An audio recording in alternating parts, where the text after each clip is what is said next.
One of these glow effects is colored with colored pencils on white paper and one on tan. Can you tell which one's which? They are very similar, but not quite identical. In fact, a closer examination will reveal many differences in how color layered on paper and how effective the glow effect turned out in the end. But more so than the outcome, it's the process that's drastically different between these two. Let me show you.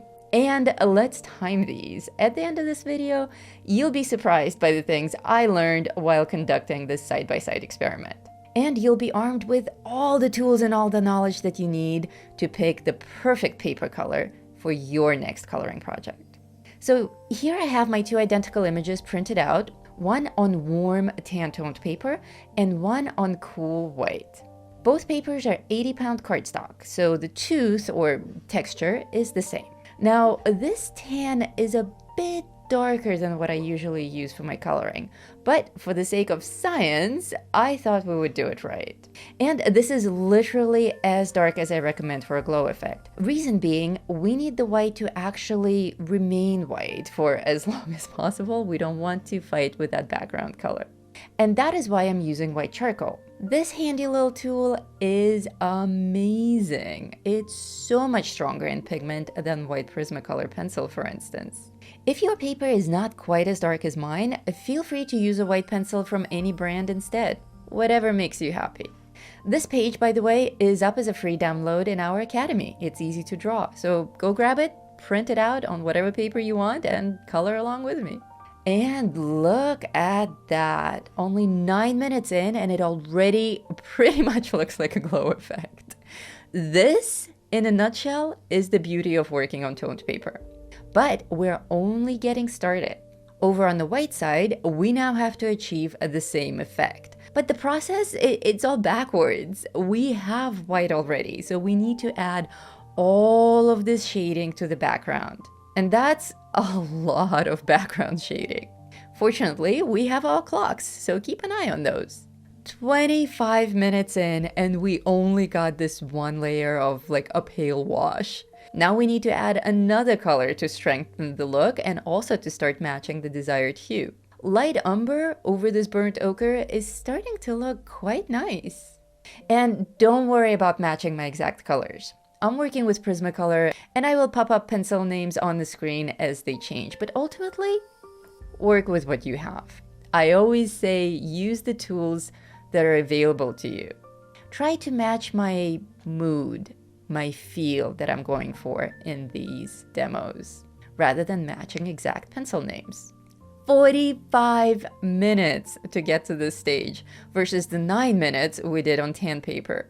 Ladies and gentlemen, so far, tan is in the lead by far.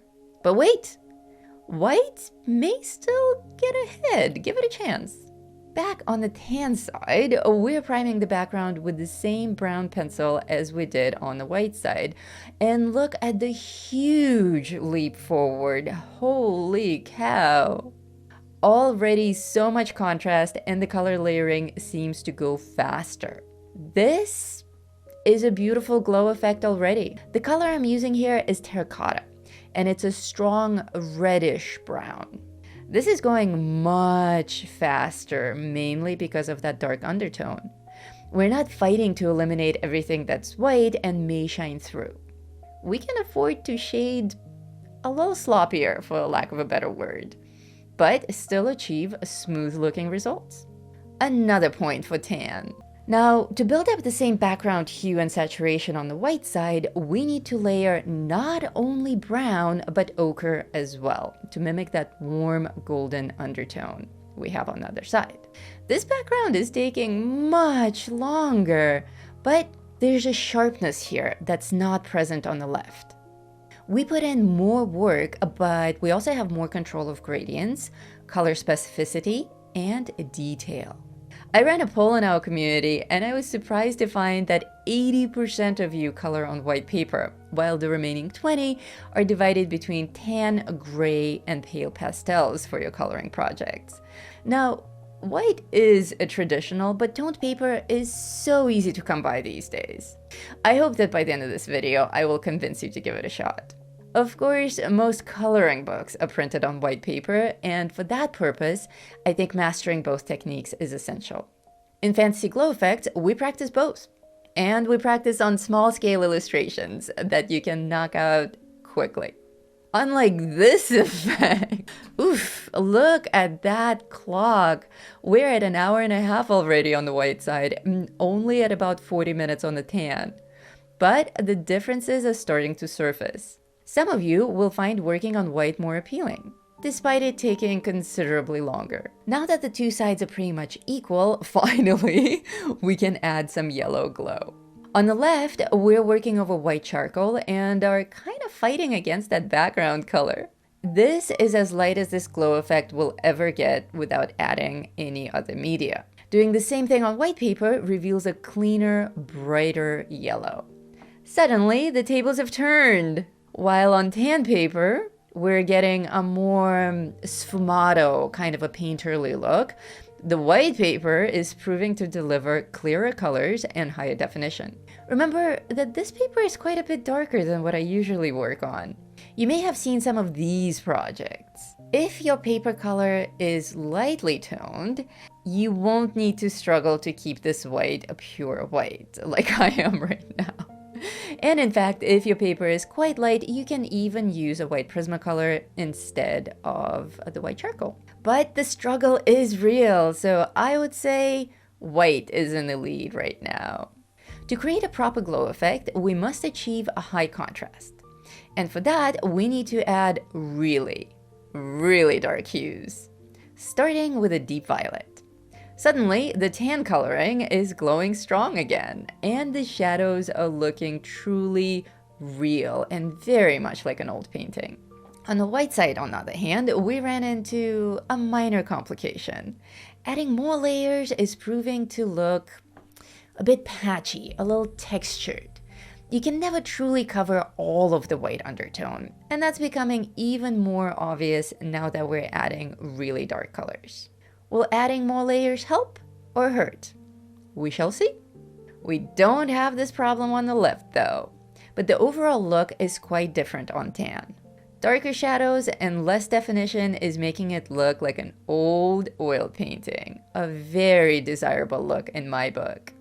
Over on the right though, it's also quite attractive, but in a totally different way. This sharpness is more like a graphic novel illustration. Which one do you prefer? Let me know in the comments. I hope by now you're properly excited about making your own glow effects on all sorts of coloring pages.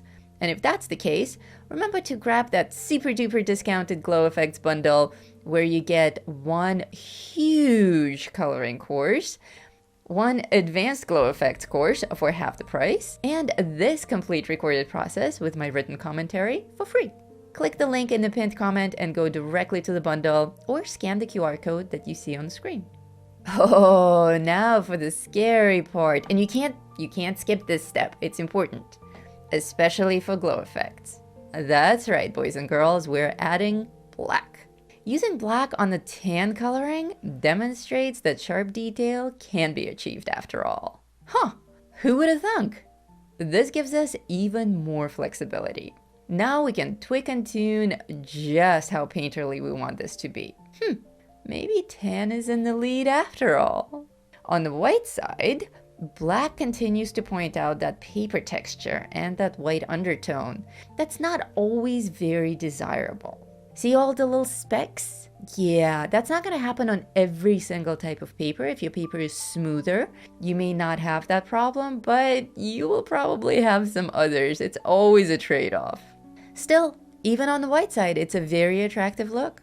Looking at these two side by side reveals that on tan paper, we achieved very smooth glow effects that hide the original outline, but aren't quite as bright as the ones on the white side. On the white side, however, we do have perfect brightness, but too much of the outlines are visible, and they destroy the illusion of realism. To solve both problems at the same time, I will bring in a surprise medium, white acrylic paint. It's a good idea to have this stuff around in your studio anyway. Just a few strokes on the flames on both sides, and ta-da! Perfect. Now for the moment of truth. Let's see those clocks side by side. Wow. Our coloring on white paper took a whole hour longer than the one on tan. 2.5 hours versus an hour and a half? That's a significant difference. If you made it this far, I guess you really like cool effects achieved with colored pencils. Check out this video popping up on the screen right now. And have fun!